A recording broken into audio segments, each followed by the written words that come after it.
Film watching time with Pete Bercich, analyst for the Vikings Radio Network. We are watching the champion Eagles, a 2-2 team, and we begin with Carson Wentz. To start off on offense, a lot of multiple tight end sets, Paul, and you'll see again all throughout this film, you're going to have guys all bunched up. So right here you have three receivers all within the hash marks and the numbers. So a pretty tight grouping of wide receivers, and then they're just going to cross themselves across the field, and what they're making them do is they're making these Tennessee defenders pass off guys, right? And then right here in front, you have what Jack Del Rio back in the day would call the cheese route.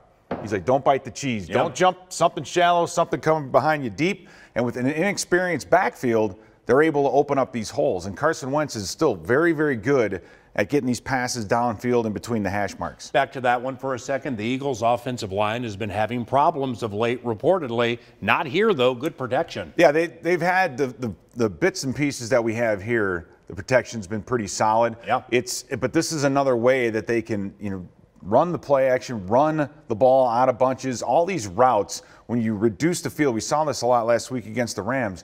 Teams can do that. They can toss the ball outside. It's not necessarily a run pass giving it away, so to speak. But again, you look, a bunch group, again, almost the entire offense sits in between the hash marks. You've got them just about outside here to up there. So what does that mean? That usually means defenses or offenses are going to attack areas where you don't see anybody, deep down the middle, outside. They want to reduce the defense so these guys overplay, but you have to be able to pass guys off. You don't have a man per se. You want to be able to cover an area. So again, a shallow crosser. So when we said before, something shallow usually means something deep. Wow. So again, they got the linebackers and the underneath coverage biting on the cheese, biting on the route that they want them to chase, and then they get the tight end settled in behind them. So our underneath coverage, that means the linebackers and the safeties for the Vikings really have to be on their game. So in this, we have a similar offensive formation with three receivers grouped up, but you only see three defenders over the top.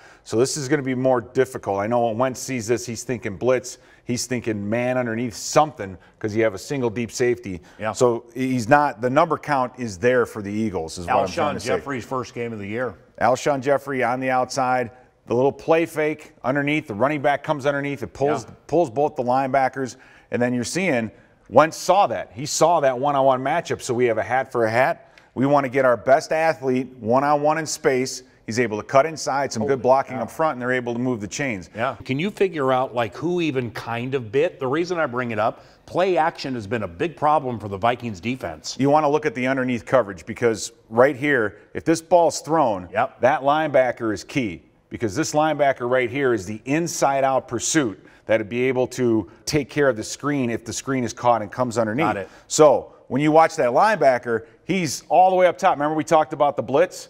You have five guys going, the linebacker's peeling over the top. You got one-on-ones on the outside. Carson Wentz sees that immediately and says, bang. You know what, I'm going to go to my athlete on the outside, and it ends up being a big play. This is a situation here. We always talk about number count, right? This is what a defense really wants. You look at this situation, it's the old box coverage. You have 1, 2, 3, 4 guys. He's first out, he's first in, he's first up on the outside, and then first up on the inside. Your guy's blitzing here and he doesn't get home. No, he doesn't get home. That's another problem that you see. You're removing guys out of coverage and guys aren't getting in there. So they have the number count they want, except this safety takes this chance and he jumps this out route. So this is a well-designed route. You have the quick out route and then you have this wide open space because in quarters where he is, that corner is outside that receiver. You don't want him running up the sidelines. You want him running to this area here where you see nobody else.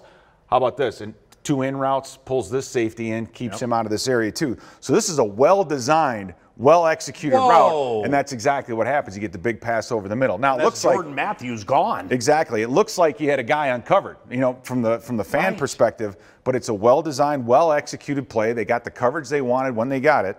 And that's what happens. They hit home. So, conversely, the Philadelphia Eagles, they've had some problems in coverage, but they love to do this stuff. They love to get 7 guys, and it's almost like what Willie Shaw back in the day would call a picket fence.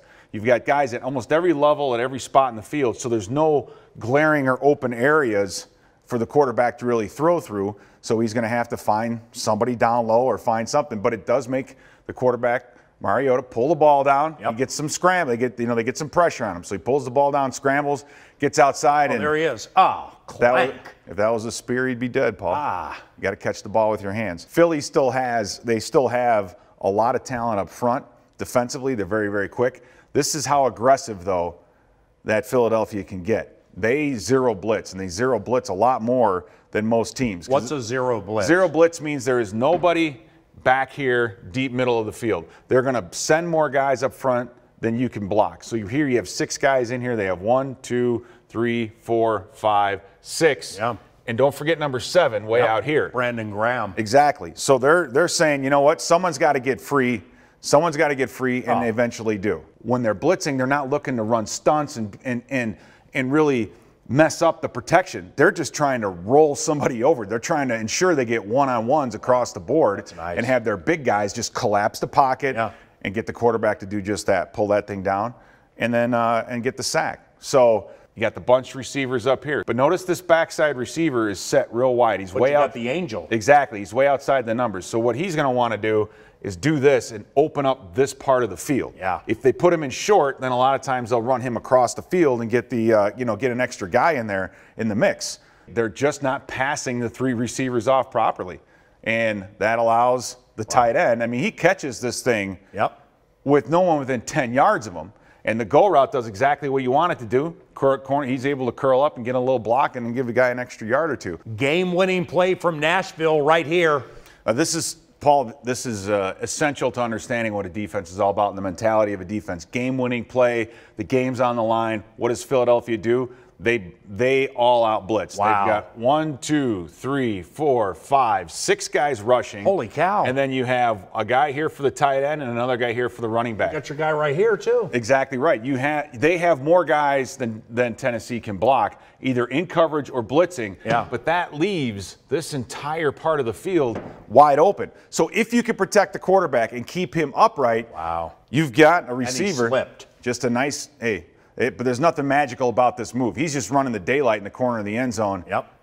Ball's thrown, ball's caught, game over. So we're seeing that Philadelphia defensively, they don't mind rolling the dice. They don't mind the possibility of giving up a big play in order to be aggressive, and at key times they're going to do that.